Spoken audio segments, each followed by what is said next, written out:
Hello students, आज हम इक्यू potential surface या समविभव पृष्ठ के बारे में स्टडी करेंगे। इक्यू पोटेंशियल दो वर्ड से मिलकर बना है इक्वल पोटेंशियल। इसी तरह से समविभव दो वर्ड से मिलकर बना है, एक है समान, दूसरा है विभव। चलिए समझ लेते हैं इक्यू पोटेंशियल सरफेस या समविभव पृष्ठ कहते किसको हैं। तो अगर हम एक पृष्ठ या एक सरफेस मानते हैं, उसमें दो पॉइंट हम मान रहे हैं, लेट अस से ए पॉइंट है और बी पॉइंट इसी पृष्ठ में लाई कर रहे हैं, इसी सरफेस में लाई कर रहे हैं, स्थित हैं। तो ए पॉइंट पे जो पोटेंशियल की वैल्यू या विभव की वैल्यू होगी, वही बी पॉइंट पे भी विभव की वैल्यू होगी। ऐसे ही और भी आप जितने पॉइंट्स या अनगिनत पॉइंट आप एज्यूम कर लो या मान लो, इस पृष्ठ में उन सब में विभव की वैल्यू समान रहती है, इसलिए इसे समविभव पृष्ठ कहते हैं। तो हम बोल सकते हैं कि equipotential surfaces are the surfaces in which all the points lying on the surface are at equal potential। मतलब वह पृष्ठ जिसमें कि समस्त बिंदु, इस पृष्ठ में पड़ने वाले जितने बिंदु हैं उन सब में विभव का वैल्यू या मान समान रहता है, जिसको कि हम v is equal to constant या समान से भी रिप्रेजेंट कर सकते हैं मैथमेटिकली। और आपको पता है अगर a पॉइंट से b पॉइंट में आप जा रहे हैं तो विभव में कोई अंतर नहीं आ रहा है, क्योंकि a पे और b पे विभव समान है। और क्योंकि ए और बी पे जाने पे विभव या पोटेंशियल में कोई अंतर नहीं आ रहा है, तो विभव में परिवर्तन हम जीरो मान सकते हैं। और विभव में परिवर्तन को हम डेल्टा वी या डी वी से दिखाते हैं। तो हम लिख सकते हैं एक गणितीय रूप में हम लिख सकते हैं डेल्टा वी या डी वी को हम ज़ीरो इस तरह से लिख सकते हैं। तो इक्वी पोटेंशियल सरफेस से रिलेटेड फॉर्मूला आपका है वी समान होता है और डी वी की वैल्यू ज़ीरो होती है। अब क्वेश्चन एग्जाम में कुछ इस तरह से भी पूछा जा सकता है कि समविभव पृष्ठ की डेफिनेशन आप लिखिए या समविभव पृष्ठ होता क्या है और उसके दो गुण लिखिए। तो अब हम गुण पढ़ने जा रहे हैं। पहला गुण है कि इस पृष्ठ में एक आवेश को एक बिंदु से दूसरे बिंदु तक ले जाने में कार्य शून्य होता है। क्वेश्चन इस तरह से पूछा जा सकता था ये कि एक आवेश को एक बिंदु से दूसरे बिंदु तक समविभव पृष्ठ में अगर आप ले जा रहे हैं तो कार्य का मान क्या होता है, कार्य की वैल्यू क्या होती है। तो आंसर है इसका शून्य होती है। क्वेश्चन इस तरह से पूछा जा सकता है कि एक समविभव पृष्ठ में एक बिंदु से दूसरे बिंदु तक अगर किसी आवेश को आप ले जा रहे हैं तो कार्य शून्य क्यों होता है। तो अब वो क्यों होता है कार्य शून्य, वो आप फाइंड आउट करना। तो बेसिकली आप इसके कारण पे जो है स्टडी करेंगे कि इसका कारण क्या है ऐसा। तो लेट अस कंसीडर एक आवेश Q को हम A पॉइंट से B पॉइंट तक ले जा रहे हैं। तो A से B पॉइंट तक अगर हम ले जा रहे हैं तो आपको कार्य यहाँ पर निकालना है। तो बेसिकली कार्य और विभव के बीच आपको रिलेशनशिप पता होना चाहिए कि क्या है। तो कार्य और विभव के बीच रिलेशनशिप आपको पता है, आप जब आप परिभाषा देते थे तो किससे देते थे, v is equal to W by Q से देते थे। तो यहाँ पर भी हम फॉर्मूला यूज़ करेंगे v is equal to W by Q. केवल अंतर ये रहेगा कि v is equal to W by Q को हम यहाँ लिखेंगे D V is equal to D W by Q, क्योंकि यहाँ a से b तक हम जा रहे हैं। तो यहाँ हमने डी वी दिखाया, क्योंकि ये डी वी है तो यहाँ पर w को हम डी डब्ल्यू लेंगे।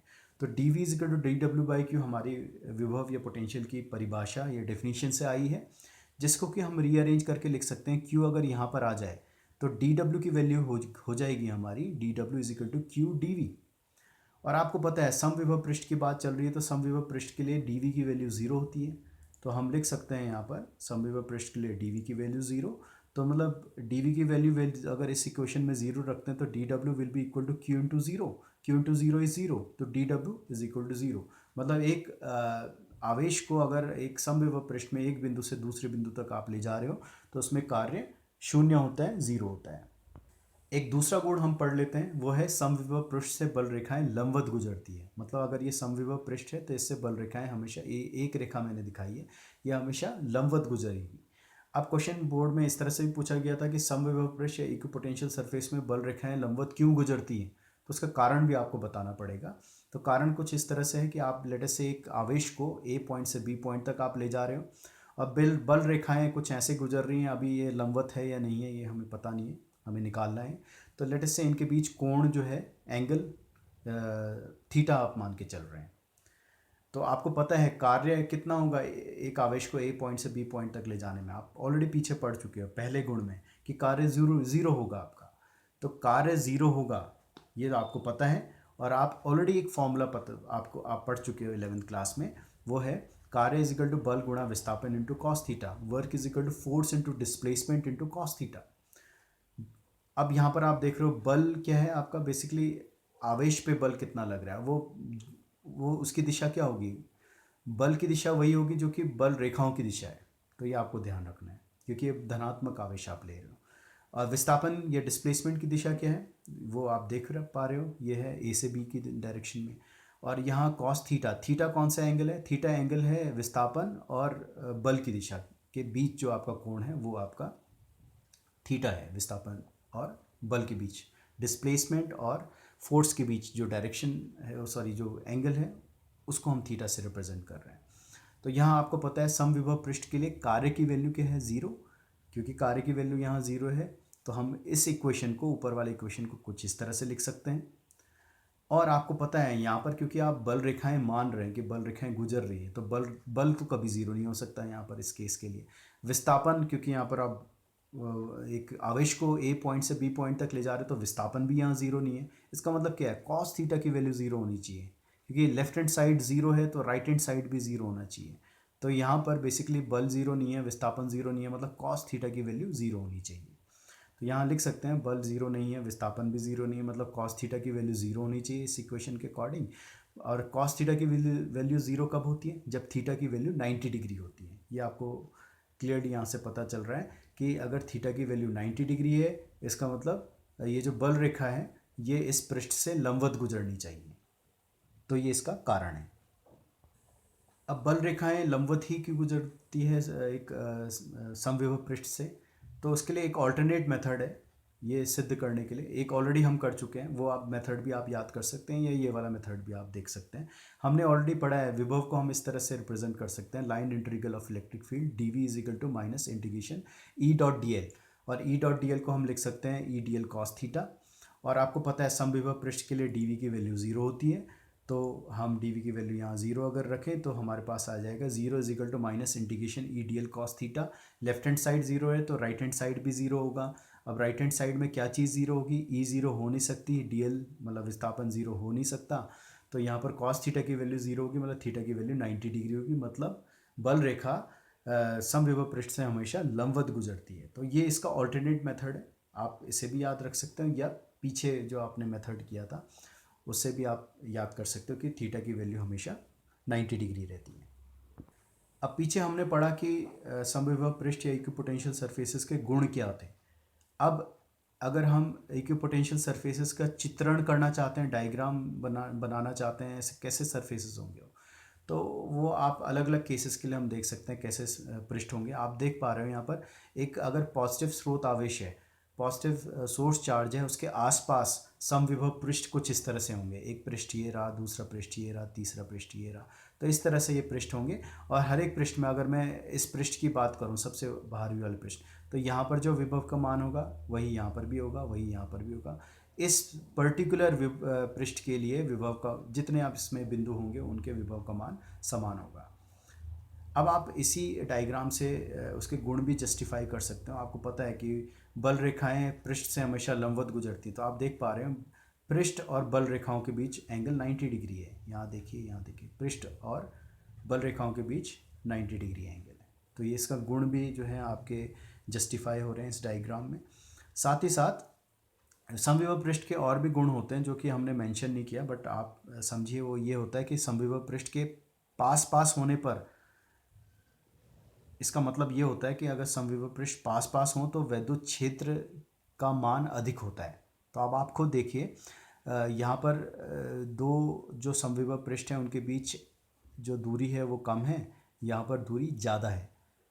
तो यहाँ देखने से ही पता चल रहा है कि यहाँ दूरी कम होने का मतलब क्या है, यहाँ वैद्युत क्षेत्र का मान अधिक होना चाहिए। और हमें पता है कि जो पॉजिटिव चार्ज होता है उसके आसपास वैद्युत क्षेत्र का मान अधिक होता है। तो क्योंकि यहाँ वैद्युत क्षेत्र का मान अधिक है तो इसको हमने समविभव पृष्ठों को कुछ इस तरह से हमने अरेंज किया है कि यहाँ पर जो दूरी है समविभव पृष्ठ के बीच वो कम है, यहाँ पर दूरी अधिक है। साथ ही आपको ये भी पता होना चाहिए कि दो समविभव पृष्ठ कभी भी एक दूसरे को प्रतिच्छेदित या काट नहीं सकते। ये भी एक गुण है समविभव पृष्ठ का। तो यहाँ आप देख पा रहे हो कि यहाँ कोई भी समविभव पृष्ठ एक दूसरे को नहीं काट रहे हैं। तो ये इसका ये डायग्राम है समविभव पृष्ठ का। कौन से केस के लिए? जब आपके पास केवल एक आवेश रखा गया है जो कि आपका पॉजिटिव आवेश है।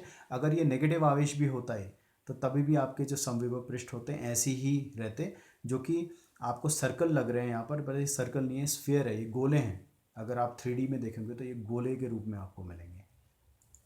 नेक्स्ट हम देते हैं, अगर ये एक डाइपोल है, प्लस और नेगेटिव चार्ज है, तो इलेक्ट्रिक फील्ड लाइंस, वैद्युत बल रेखाएं कुछ इस तरह से आपको दिखाई देंगी। और जो समविभव पृष्ठ है, आप देख पा रहे हैं समविभव पृष्ठ डॉटेड लाइन से हमने दिखाया है यहाँ पर। तो ये समविभव पृष्ठ एक डाइपोल के लिए कुछ इस तरह से होंगे यहाँ पर, कि यहाँ पर इसका अलग समविभव पृष्ठ, इसका अलग, ऐसे अलग समविभव पृष्ठ। अब इसमें भी आप देख पा रहे हैं यहाँ पर क्राउडिंग अधिक है, लाइंस जो हैं समविभव पृष्ठ यहाँ पर पास पास है, मतलब यहाँ क्षेत्र अधिक होना चाहिए इसके कंपैरेटिव। तो ये एक डाइपोल के कारण समविभव पृष्ठ का चित्रण है, डायग्राम है। अब अगर समान अगर आवेश हैं वो पास पास रखे जाएं तब समविभव पृष्ठ कैसे बनेंगे, तो डॉटेड लाइन से आप देख पा रहे हैं यहाँ पर, वो भी कुछ इस तरह से बनता है कि पहले एक स्फीयर ऐसे बनेंगे, फिर कुछ स्फीयर ऐसे गोले ऐसे बनेंगे, फिर एक एनवेलप आएगा जो इन दोनों को अपने अंदर रखता हो। और यहाँ देख पा रहे हैं आप कि जो लाइंस हैं वो पृष्ठ से लंबवत गुजर रही है। तो ये चित्रण है जब दो समान प्रकार के आवेश आसपास रखे गए हों। ये प्लस भी हो सकते हैं और माइनस भी हो सकते हैं। अब अगर फील्ड अगर यूनिफॉर्म है, इलेक्ट्रिक फील्ड यूनिफॉर्म है, विद्युत क्षेत्र अगर समान है, तो समान विद्युत क्षेत्र को हम कुछ इस तरह से दिखाते हैं। आपको पता है बल रेखाओं के बीच जो दूरी रहती है वो समान रहती है। आपको पता है बल रेखाएं भी आपने पढ़ा था, जब पास पास रहती हैं तो इसका मतलब क्या है, बल रेखाओं के बीच अगर दूरी समान है तो मतलब विद्युत क्षेत्र क्या है, समान है। तो ये आपको ध्यान रखना है। यहाँ पर अगर आपको समविभव पृष्ठ बनाना है समान विद्युत क्षेत्र के लिए, तो कुछ इस तरह से प्लेन्स बनेंगे और इन प्लेन्स के बीच दूरी क्या रहेगी, समान रहेगी। तो ये भी ध्यान रखना है आपको। समान या यूनिफॉर्म इलेक्ट्रिक फील्ड के लिए ये डायग्रामेटिकली इक्विपोटेंशियल सरफेस से समविभव पृष्ठ को हम कुछ ऐसे प्लेन से रिप्रेजेंट करते हैं। तो ये था आपका समविभव पृष्ठ के बारे में, इक्विपोटेंशियल सरफेसेस के बारे में। नेक्स्ट सेशन में या नेक्स्ट लेक्चर में हम वैद्युत विभव से रिलेटेड न्यूमेरिकल सम सॉल्व करेंगे। तो that's all, thank you all of you.